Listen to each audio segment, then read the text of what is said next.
Hey, what's up? So this video is about transition, I suppose. So I am in a transition right now. I have had a certain living situation that I've been a part of for about a year. And when I got back from New York and this and that, and things happened, I decided to change all that. It just made sense, and I have decided to hit the road again, and I've moved back into my car, which is a funny thing to do by choice, to live in a vehicle, let alone a car, right? Because the space is kind of limited in there. But I've done it before, and so I knew I could do it again, and I understand the value of simplicity in my life, not having a lot of distractions and so many things that I'm involved with and that are around me, that I'm able to focus a lot more on the things that I'm looking to move forward on in my life. And right now that is becoming a yoga teacher and finishing working on a van that I've been building for a year now, and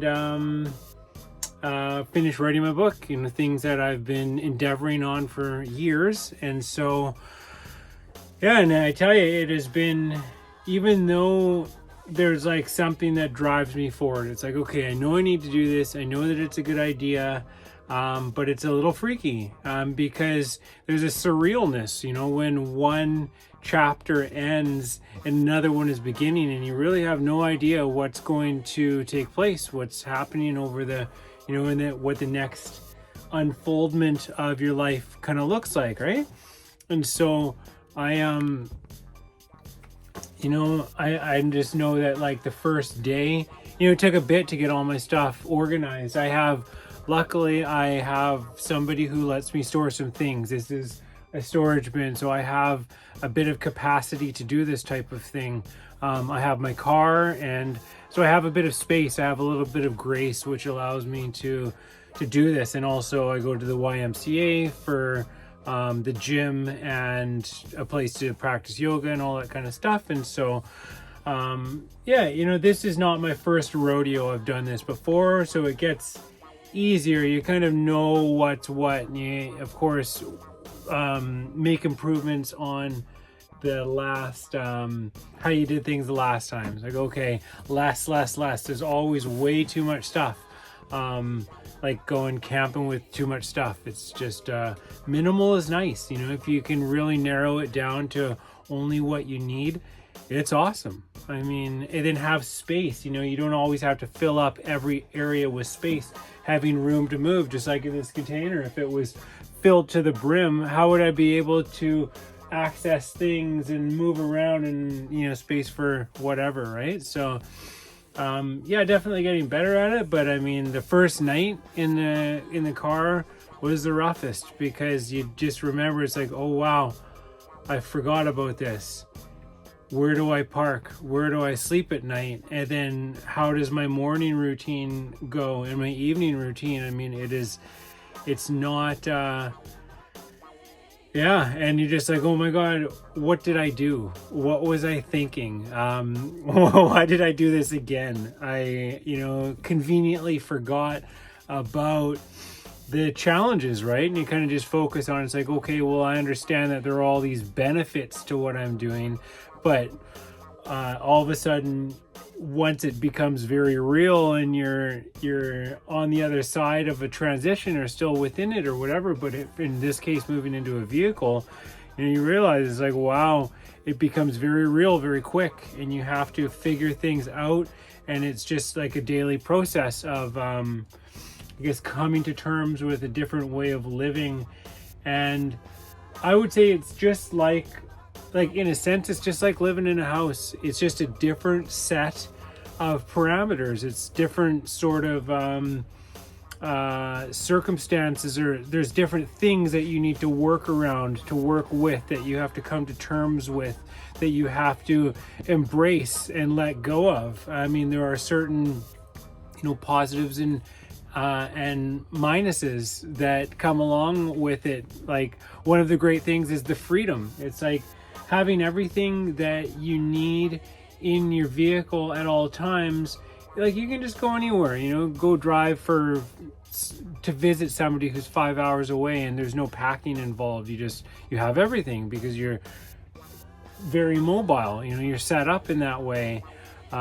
Whereas, you know, I guess a drawback is, for myself, I don't have, you know, I guess the most obvious one is you have to find places that are good to sleep every night. And so the places where you sleep, you can't go there too early, and then you need to leave at a decent time so you're not overstaying your welcome, you know, in a place where you're not necessarily supposed to be. I mean, my car, it just looks like a car, so I can stay quite stealth. And this time I'm going to have blackout curtains so that I'll be able to literally stay anywhere, because without those things, you are limited.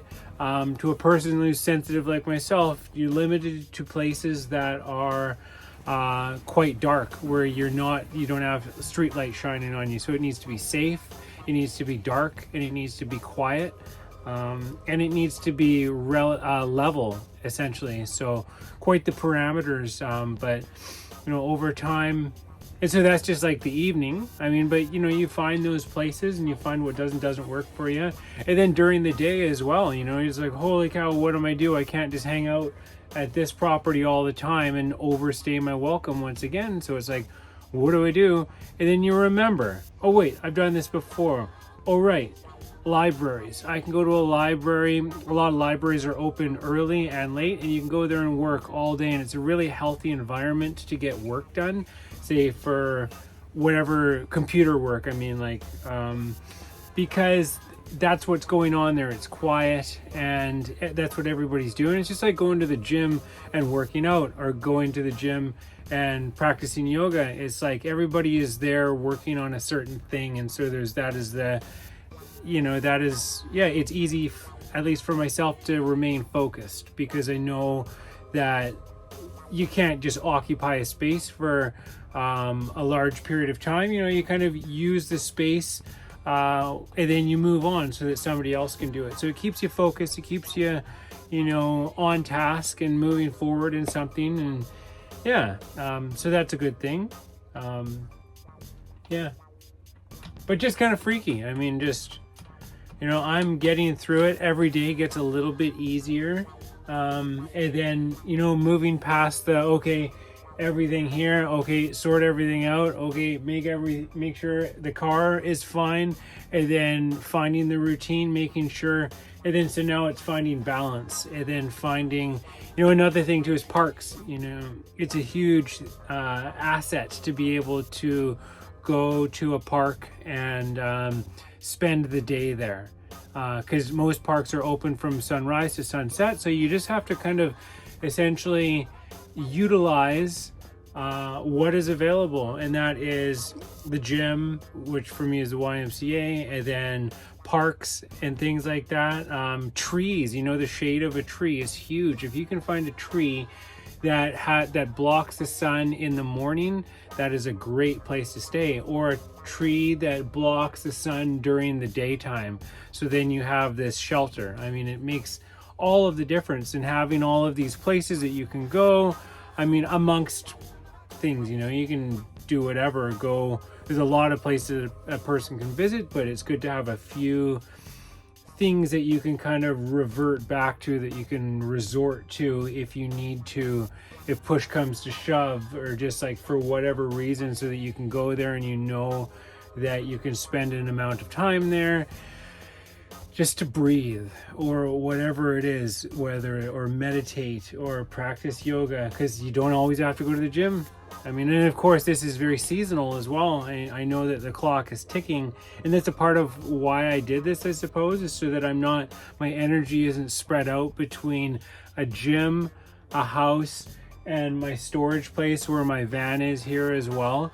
And so I could eliminate one of those things, so I don't have to constantly drive back to that house and have my stuff spread out. I'm very much more centralized and organized now. And even though it is a compromise living in a vehicle, I know that if I can apply myself during this period of time in my life, I can, it is I can move forward, with haste. I can move forward. This is the step that I need to take to make progress. In the progressive. What do I say? I say I'm ready to take the next step in the progressive evolution of my life, and this is what this is. I mean, it is uncomfortable. It's a little, I've gotten over the shyness or the embarrassment of living in a vehicle, especially in a car. Like, you basically have to get over what other people, what you might think other people might think of you. And people do judge other people. Like, even people in the van life community judge people for living in their cars. It's ridiculous. I mean, but so you just have to get over that. But then it's very, the process is, it's very humbling, I suppose, because you just get over this kind of ego, this mental image of who you think that you are and what you should look like, and in respect to other people and how other people view you. You get over that because you know that there's more important things that you need to focus on right now other than image and identity and stuff like that. And it's like, for me, it's yoga. I'm becoming a yoga teacher, and this really helps me to keep focused on what I'm doing, and also working on this van. So I was going to work on the van a few days a week. Now it's every day. Like, as soon as I'm fully organized every single day, can really get things done. And then other times at the library. And so it's like really focusing on the things that are absolutely most important to me, so that I can, once I've progressed beyond those things, then I can start to take on other things that I've had to put to the side. Things like making music, because it's something that really I have in me, but I haven't been able to express to the extent that I would like to, because I've put so much into these other things, and I don't want to just leave other jobs half done. It's like, okay, just complete these things, and then, or at least these phases of these things, and then move on, before starting a business and stuff like that. Because it's another thing that's just right on that I want to get started on, but it's like one thing at a time, focus. If your plate is full, don't go adding more stuff, deal with what's on your plate and then work from there. So yeah, I mean, yeah, it's liberating, it's humbling. I mean, it's many things.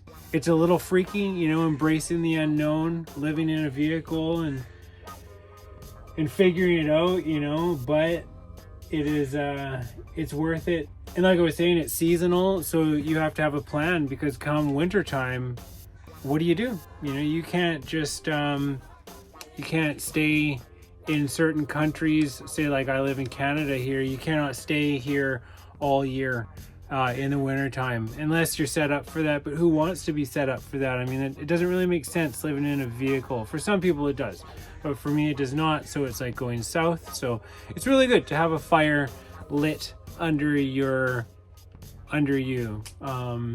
if you're really trying to accomplish something. I mean, yeah. So, and of course it's not the only way. If there was some other way that made more sense for me right now, of course I would take it. But right now, this is the way that has worked. And I swear, like, when I was at my last days at this house, like, I had a number of experiences, and they all added up to the same thing. Like, get out of this place as soon as possible. It has been an experience. It has been a lot to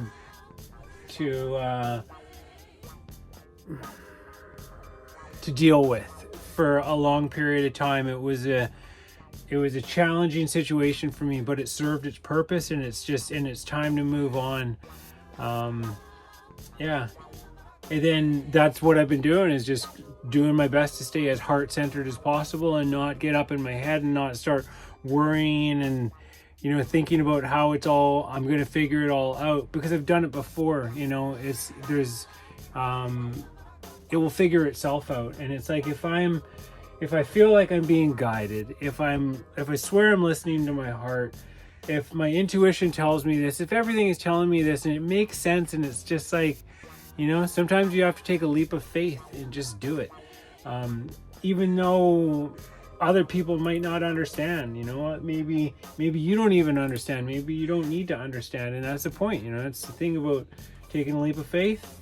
Yeah, and all I can say is that a few days into it now, I'm starting to see, you know, the silver lining. It's there. It takes a bit of time to be able to sit back and to see it manifest itself, these little glimpses, you know, the light at the end of the tunnel. It's like, no, okay, I'm not crazy, I didn't do this for no reason. I'm not, like, there's a big difference between running away from running away from something that you don't like, or running towards something that you love or that you prefer. There's a huge difference. So it's very important to be real with yourself and make sure that you're not doing something for the wrong reason.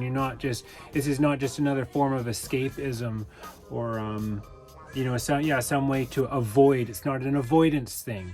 It is it's something else. It's about having a dream and being passionate, and yeah, I mean, doing whatever it takes to achieve a goal, you know, and to whatever that is. And so that's pretty much where I'm at.